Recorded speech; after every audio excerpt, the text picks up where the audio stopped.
You, John Fitzgerald Kennedy, do solemnly swear I, John Fitzgerald Kennedy, do solemnly swear that you will faithfully execute the office of President of the United States that I will faithfully execute the office of President of the United States and will, to the best of your ability, and will, to the best of my ability, preserve, protect, and defend the Constitution of the United States. preserve, protect, and defend the Constitution of the United States. So help you God. So help me God.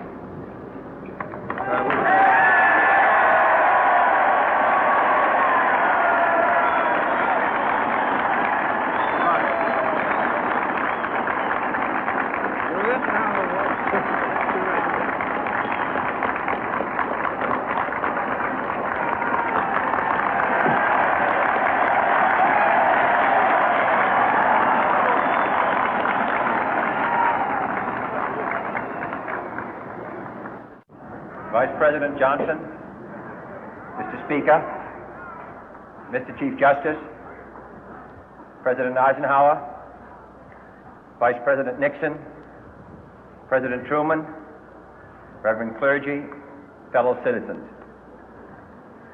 We observe today not a victory of party, but a celebration of freedom, symbolizing an end as well as a beginning, signifying renewal as well as change. For I have sworn before you and Almighty God the same solemn oath our forebears prescribed nearly a century and 3/4 ago. The world is very different now, for man holds in his mortal hands the power to abolish all forms of human poverty and all forms of human life.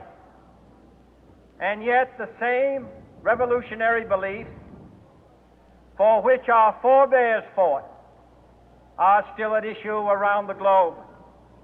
The belief that the rights of man come not from the generosity of the state, but from the hand of God. We dare not forget today that we are the heirs of that first revolution.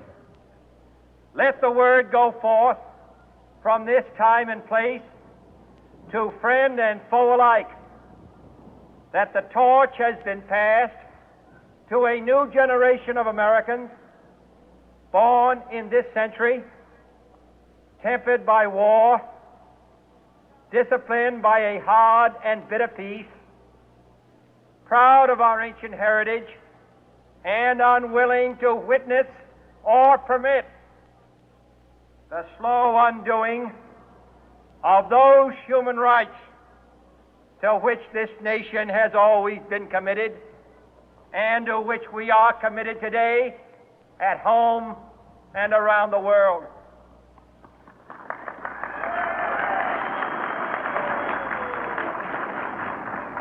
Let every nation know, whether it wishes us well or ill, that we shall pay any price, bear any burden, meet any hardship, support any friend, oppose any foe to assure the survival and the success of liberty.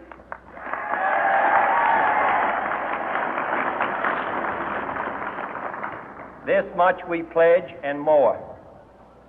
To those old allies whose cultural and spiritual origins we share, we pledge the loyalty of faithful friends.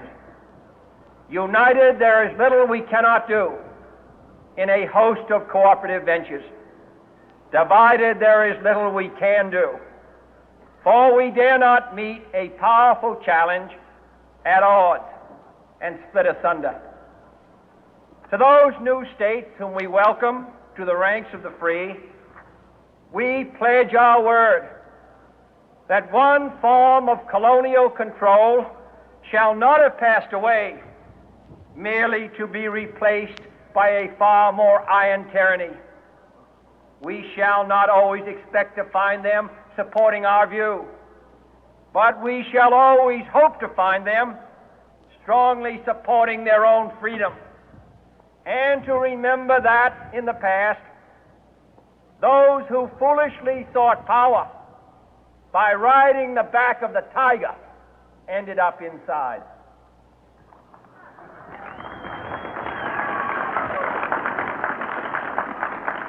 To those people in the huts and villages of half the globe struggling to break the bonds of mass misery, we pledge our best efforts to help them help themselves for whatever period is required, not because the communists may be doing it, not because we seek their votes, but because it is right.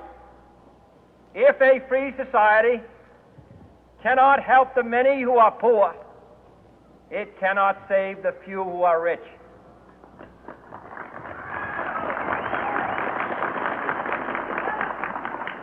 To our sister republics south of our border, we offer a special pledge to convert our good words into good deeds, in a new alliance for progress, to assist free men and free governments in casting off the chains of poverty.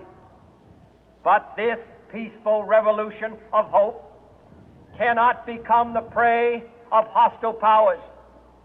Let all our neighbors know that we shall join with them to oppose aggression or subversion anywhere in the Americas. And let every other power know that this hemisphere intends to remain the master of its own house.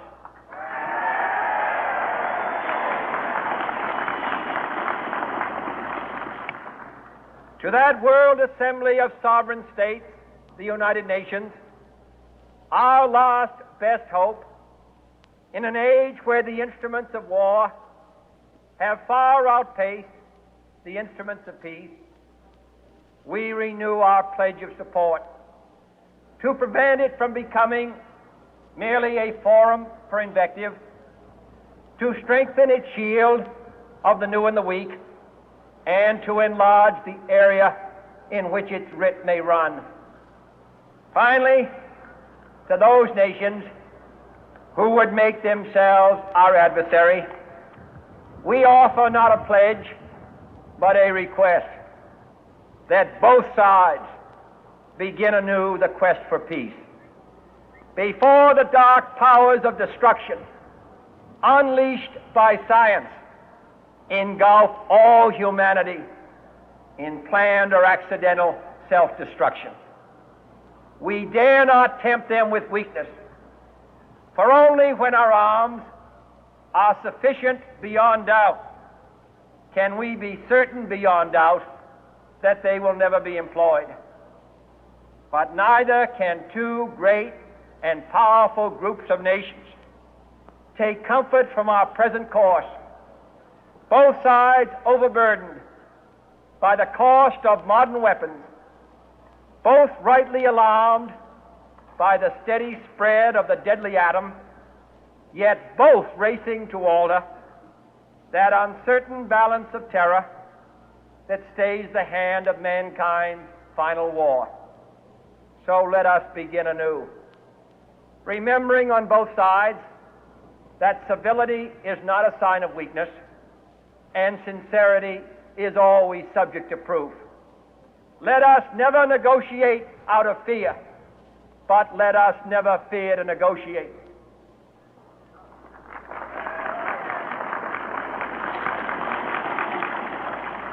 Let both sides explore what problems unite us, instead of belaboring those problems which divide us.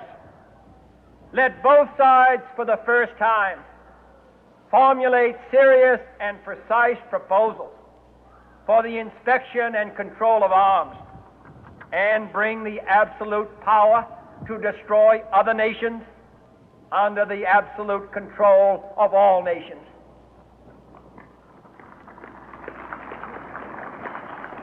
Let both sides seek to invoke the wonders of science instead of its terrors.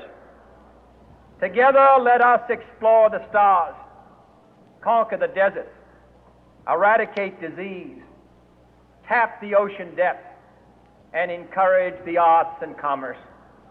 Let both sides unite to heed in all corners of the earth the command of Isaiah to undo the heavy burden and let the oppressed go free. And if a beachhead of cooperation may push back the jungle of suspicion, let both sides join in creating a new endeavor, not a new balance of power, but a new world of law, where the strong are just and the weak secure and the peace preserved.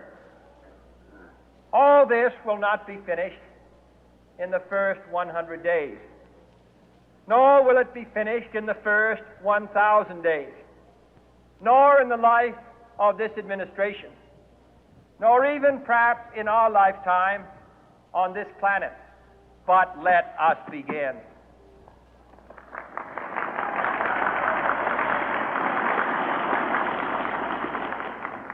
In your hands, my fellow citizens, more than mine, will rest the final success or failure of our course. Since this country was founded, each generation of Americans has been summoned to give testimony to its national loyalty. The graves of young Americans who answered the call to service surround the globe. Now the trumpet summons us again, not as a call to bear arms, though arms we need, not as a call to battle, though in battle we are, but a call to bear the burden of a long twilight struggle, year in and year out, rejoicing in hope, patient in tribulation, a struggle against the common enemies of man, tyranny, poverty, disease, and war itself. Can we forge against these enemies a grand and global alliance, north and south, east and west, that can assure a more fruitful life for all mankind? Will you join in that historic effort?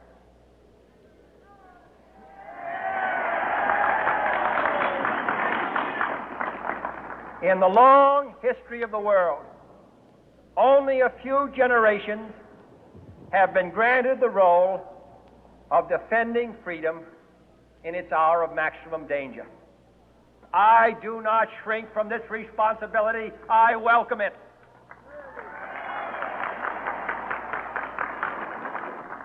I do not believe that any of us would exchange places with any other people or any other generation. The energy, the faith, the devotion which we bring to this endeavor will light our country and all who serve it. And the glow from that fire can truly light the world. And so, my fellow Americans, ask not what your country can do for you, ask what you can do for your country.